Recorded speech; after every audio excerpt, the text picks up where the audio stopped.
coming here is not just about, oh, a good life. I'm gonna live here happily. But the thing is that that's not true.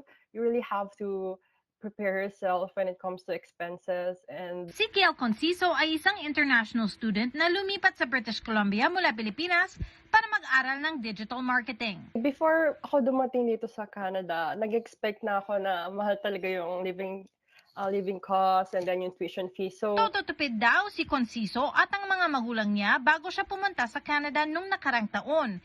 Pero nabigla pa rin daw siya na mas malaki pa sa inaasahan ang cost of living expenses sa BC. transit card, I didn't expect that to be expensive considering I live in White Rock. And the food too, I didn't expect that it's a bit expensive. Nagtratrabaho part-time si Conciso habang nag-aaral para raw makapagbayad ng living expenses.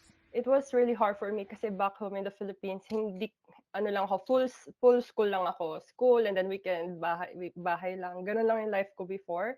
And then when I came here, parang ni-ready ko yung self ko na, o dapat, magaling ako sa time management. Ayon sa isang bagong survey ng education savings company Embark Canada, 8 sa bawat 10 estudyanteng tinanong nagsasabing overwhelming ang realidad ng sitwasyong pinansyal pagdating sa post-secondary education sa Hindi ko Canada. po ma-afford yung school if wala yung help from my parents.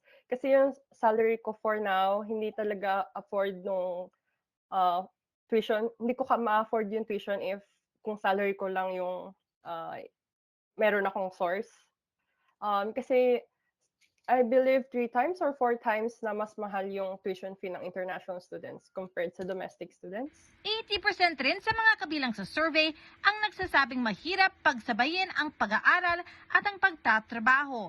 6 sa bawat 10 naman ang nagsabing may natatanggap silang tulong pinansyal mula sa mga magulang nila. Gaya na lamang ni Conciso, kung kaya't ang Pinoy international student, malaki raw ang pasasalamat sa patuloy na suportang pinansyal mula sa kanyang ama at ina sa Pilipinas. I believe if I don't have support from my parents, I won't be able to go here in Canada. Teresa Barrera, Omni News, Vancouver.